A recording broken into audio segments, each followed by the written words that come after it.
Before I get started on planting my potatoes, I had to pick up a feed order this morning when I dropped Abby off at work. I've been getting a lot of questions on what I feed my animals, so I want to go through their feed setup and explain everything that I use for them. Okay, so first of all, this is a bag of grower, and this is strictly used for meat birds only. So the first few weeks that I have the meat birds when they're day-old chicks, they go on starter, which is the same feed that any regular chicken would go on when they're chicks. After being on starter for a few weeks, you switch to grower, and then once they're done growing, they switch over to finisher. And they're on finisher for the last few weeks before they go to slaughter. There seems to be an issue with why I cut my feed bags and why I don't pull the string on them and why I don't save the bags for something else. To be honest, I'm not going to use these bags for anything else. They're just going to collect in a giant pile. That's how I used to do it. And then next thing you know, I had a huge stack of bags in here, which I wasn't using for anything. And it just was another space for rats to live. And that's actually how I found out that I had rats, because I had a pile of bags on the floor in here and they were ruffling around one day and a rat came running out. So I don't keep anything on the ground in here anymore. And I'm not going to keep a giant stack of bags in the house. So I just toss them because I don't use them for anything.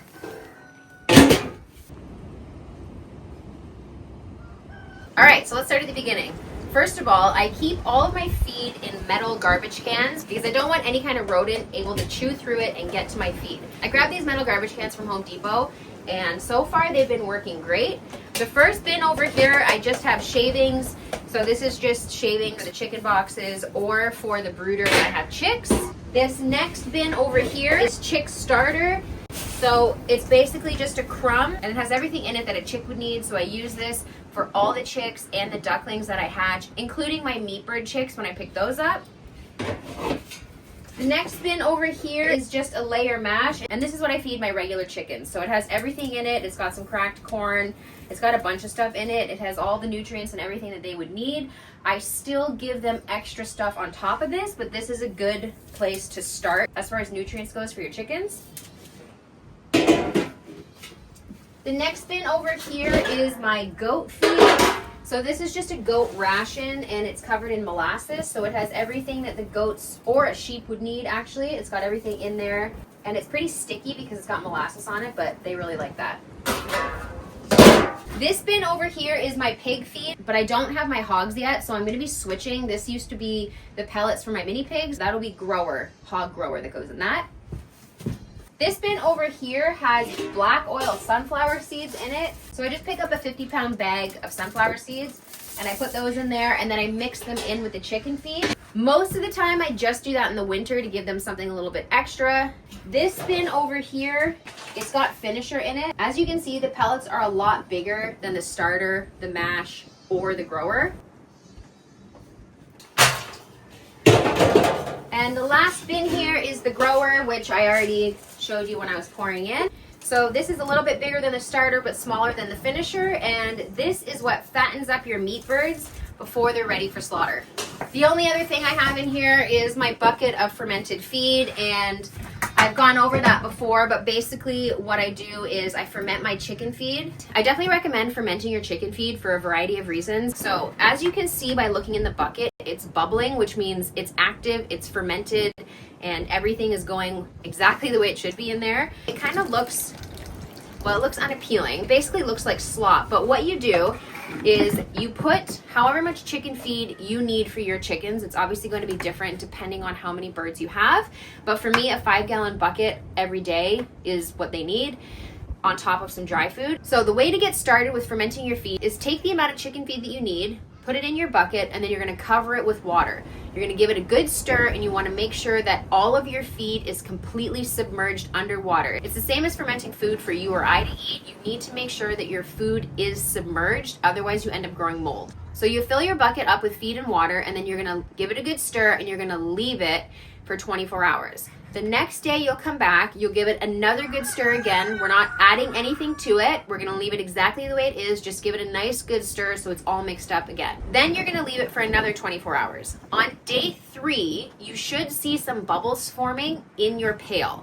So on day 3, you're actually okay to use it. So what you would do is you would take your feed, you'd feed your chickens as normal, and you're gonna leave a little bit of liquid and food left in the bottom, the same way you would do a sourdough starter or any other fermented food. You need to leave a little bit of active starter in the pail so that when you continue to add to it, it keeps going. If you dump it all out and give it all to them, you have to start over, and it takes another 3 days to get back to the fermented stage of where you want it to be. I use about 3/4 of it. I leave 1/4 of it in the bucket, and then I add back the amount of feed I would need for the next day, cover it back up with water again, give it a good stir, and leave it. Because there's already active starter in the pail, when you come back to use it the next day, it's already fermented. There's plenty of benefits that come with fermented food. Same benefits they give to you and I, they give to the chickens. And another reason why I ferment my feed is because it stretches the bag. So the feed absorbs the water and then becomes bigger. So because it's swelling up with water, you're actually stretching your bag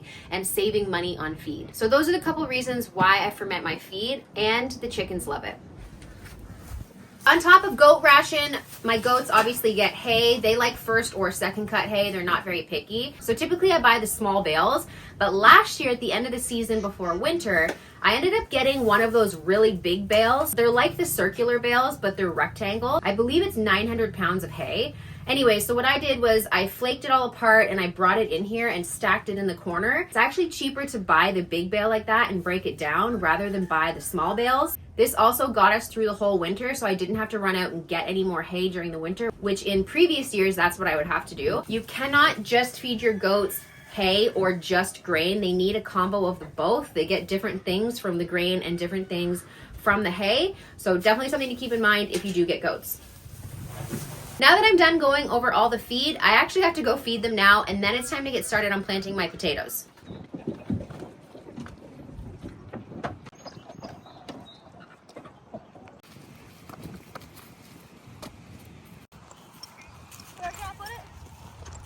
Why don't you put yours up in the front corner up here, like over along this whole front row. My raised beds are going to go all the way along here and then all the way this way. So the front is where my cold frames are going to go, but you can build your garden in the front corner. As soon as I started bringing my stuff down here to get going on the potatoes, Mason was like, well, hey, can I make my own garden? So Mason's currently bringing down all the cinder blocks from the evaporator that I had built here in the spring to do syrup at home. He's bringing them all down right now. They're a little too heavy for Bailey, and then she's grabbing the sticks to put in the bottom of their garden, and then they're gonna make their own garden bed because they want to grow their own food this year. Oh, this way. Out this way and then go this way because All right, let's talk potatoes. Also, it is very windy today, so very sorry about that slapping noise you hear in the background. It's the plastic on the cover of the yurt flapping in the wind. It's supposed to be really rainy this weekend, so Johnny covered it in plastic, and now it's just flopping around in the wind, being very noisy. Okay, so first things first. Last year I planted 3 varieties of potatoes. I did purple, russet white, and a Yukon gold potato. The Yukon gold and the russet potatoes grew the best by far. They were nice, big potatoes. This year I'm going to be planting the same variety of potatoes. The previous years I usually buy starting potatoes, which you can buy at your local feed store or nursery or co-op. I got these from the garden center that Abby works at. So I've got russet white potatoes. I've got red Pontiac, I've got Yukon Gold, and then I've got purple potatoes that I have left over from last year that started growing eyes. These are a bit ridiculous, so I'm gonna have to trim these back because they're gonna be sticking way out of the ground. But that is what I'm gonna be planting today. I'm changing up where I plant my potatoes this year because I'm planting more than I usually do. I'm planting a little bit extra this season because we did run out a lot earlier than I had anticipated us running out. Thankfully, I was gifted some potatoes from one of you guys, and we've got enough now to keep us going for a little bit longer. But I don't want to run out again, so we're planting more this year for us, and I'm also planting a little bit extra on top of that because I'm planting some for my parents. I also grabbed a rhubarb plant. I have rhubarb here, but every year I like to add one extra plant. I really love rhubarb, and I want to get to a point that I have enough that I can do enough jam for the whole year, but I don't have enough to do that yet, so each year I add an extra plant. So last season, this is where I planted my corn, where I'm standing, and right behind me here is where I planted my potatoes. The potatoes grew amazing in this plot back here. It had lots of compost.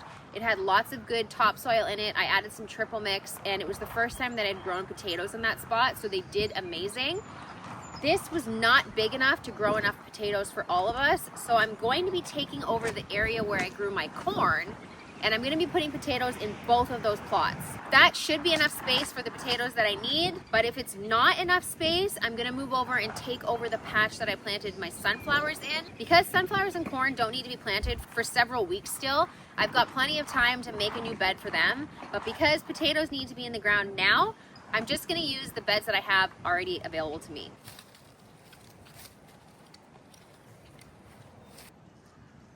There's a potato from last year that I forgot. That stinks.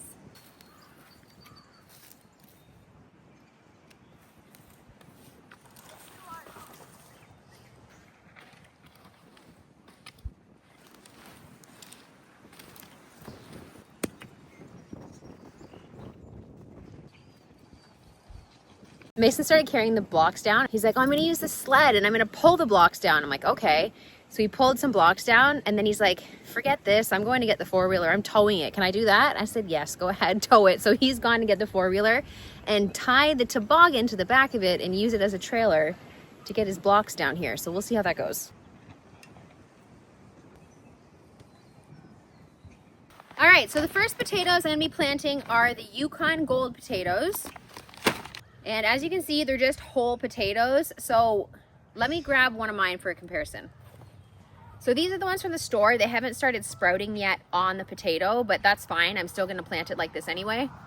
If you're planting a potato that has eyes on it like this, when you plant your potato, you wanna plant it eyes up. So your eyes are gonna be pointed growing out of the dirt. Now, if you have a potato that has more than one eye growing on it, what you can do is you can cut your potato in half.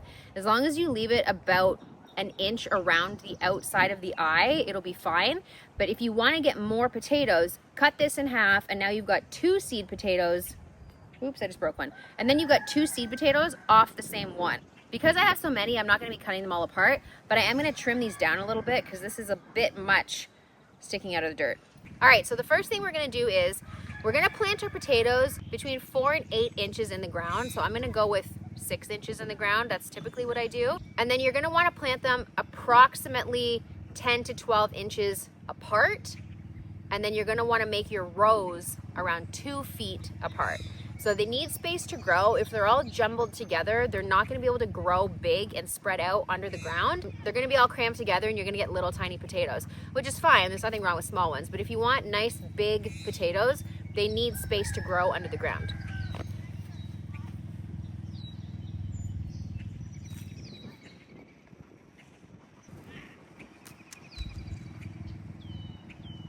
You can see this potato has some eyes starting here. They're really small, so I'm going to make sure that the eyes are pointed upwards.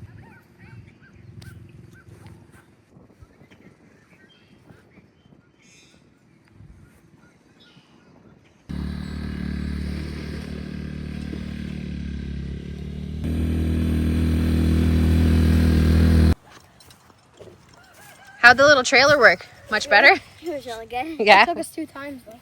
How come? Because the knot came off the one time. Oh, you got it all sorted now though. Yeah. Oh, it's tied right onto the back. Okay. How many more blocks do you need? Quite a bit.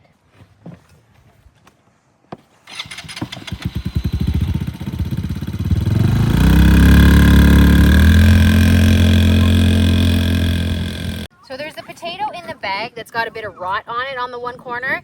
I will not plant this. I don't plant any potatoes that have any sort of rot or mold or anything on them. As soon as they go into the ground with mold or rot, they're just gonna rot even faster and nothing's gonna grow from this. So I will not be planting this.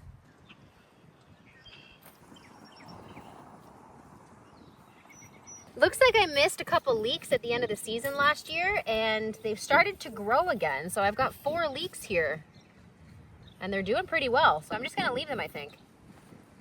Oh my gosh. I just stuck my hand inside a rotten potato that I missed from last year. Ew. There's a lot of worms in that hole.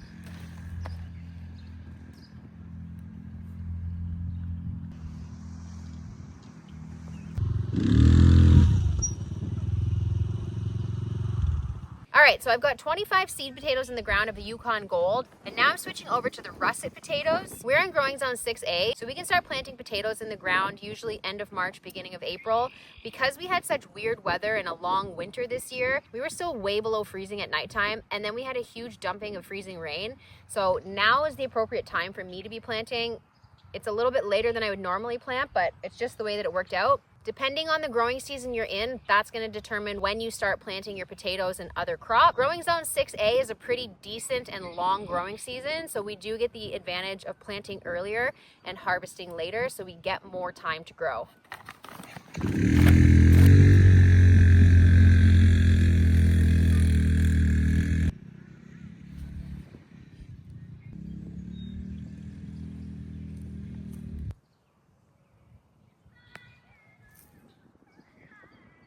I finished up on the first plot of potatoes, and now I'm moving on to the back part here. So far I have 15 seed potatoes in of the russet, so I'm gonna plant a few more over here, and then I've got red Pontiac left and the purple potatoes, and then we're pretty much done. I think this plot might be enough and I won't have to take over the sunflower plot. As I'm standing here planting all these things and looking around, I just want to start planting everything, but I know it's not time yet. It's also making me want to kind of reconfigure the garden, but I'll get into that later.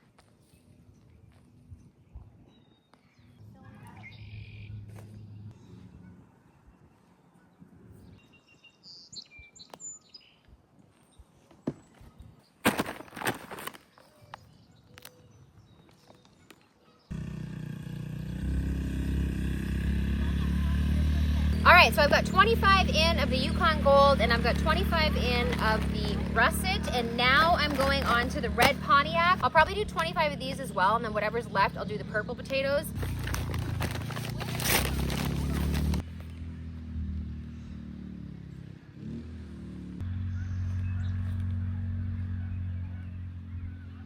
Another thing you want to keep in mind when you're planting your potatoes is potatoes really like loose soil. They don't like to be planted in packed down, really wet, dense soil. They don't grow very well in that. They need it to be nice and loose so that they can multiply and expand.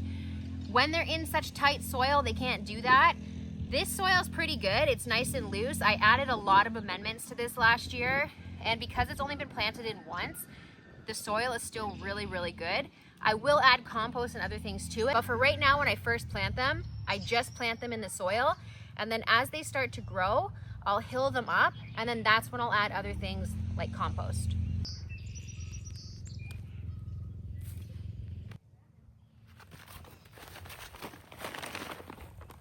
Some worms have found their way into the bag of potatoes.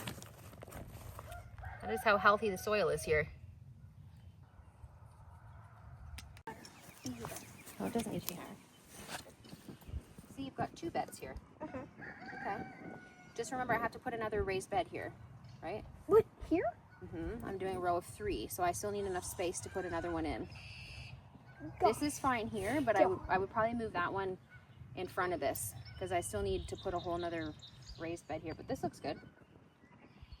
You know what I'm saying? Are you happy with your garden? Yes. Yeah. You didn't want to use did you run out of cinder blocks? No, we just have to get your shovel. Oh, I kind of ran into the fence. Yeah. What fence? Chicken. You hit the chicken fence? Yeah. Did you crush it?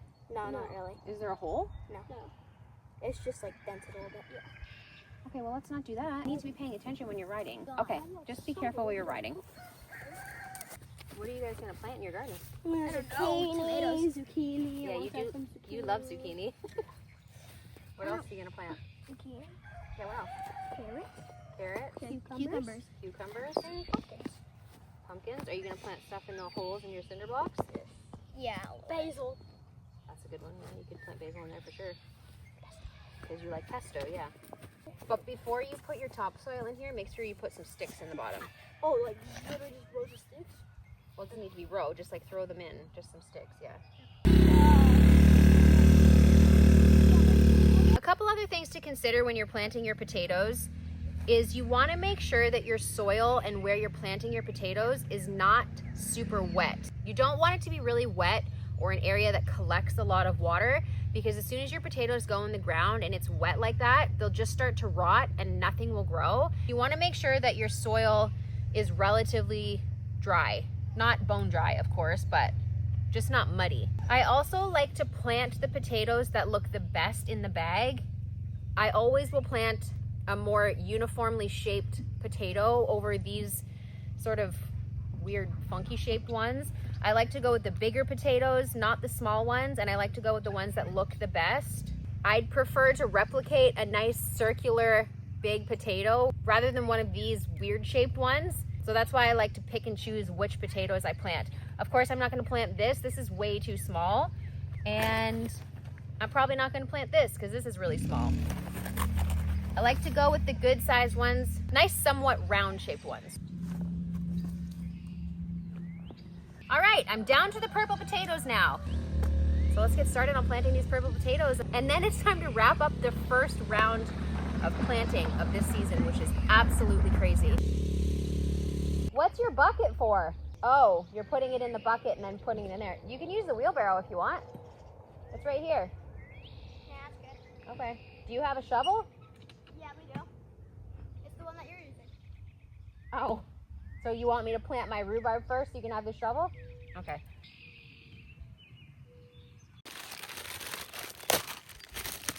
So if you're buying rhubarb starts, they usually come basically like a little root or a tubule. And typically it's sitting just in some loose kind of mulch and dirt in a bag, and it's relatively dry. I picked through the whole box that they had there, and I wanted one that had a little bit of a start on it, because then I know that this is actually live and not just dried up and rotten. I've had a few instances before where I've grabbed a couple bags of them and I've brought them home and they were completely rotten and dry. So anytime that I go pick them out now, I always look for something that's sprouted in the bag. So I just dug a hole here and I'm just gonna put it inside the hole. I'll dump the dirt on it that it came with in the bag. And then I'll just grab some topsoil from the garden here and throw it on top. Last season, I also bought one from the store and planted it over here. So I've got a fourth pile over here. And then now the one that I've just planted makes my row 5 rhubarb plants long. I'm hoping eventually that it just spreads and kind of connects into one big row. That's my hope. Rhubarb does multiply really well. So I'm hoping in the next couple seasons, it kind of just fills out this whole area. But for now, I'm happy to even see it coming back up out of the ground. And hopefully it grows enough this season that we can actually harvest some. If you've got eyes on your potato, it's okay to leave them sticking out of the dirt a little bit. I snap mine off because they're probably around like 6 or 8 inches and it's just too big. So I've got a couple sticking out of the soil here and that's totally fine. The potato's gonna grow into the ground anyway, so I'm just gonna leave it like that. Is that good though? Yeah, this is good, yeah. Just for drainage, this is a bit high. That's okay, just turn it like that. Yeah, just a few more, just a small layer. You don't want them sticking up past the blocks. If you just cover the whole bottom like that, that's gonna be good.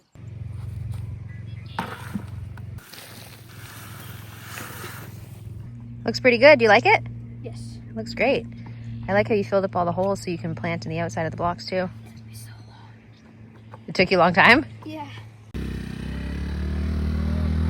All right, I got all the potatoes in the ground and I ended up with 80 potatoes in the ground, 80 seeds. That's more than double what I did last year, so I'm looking forward to the harvest on these potatoes this season. So we ended up with 4 different varieties in there, which means we'll have tons of nice colors of potatoes. I ended up using the whole corn patch for my potatoes, so I will need to make a new space for the corn, but I've got tons of ideas as I've been standing in here. I cannot wait to get going on the rest of the garden.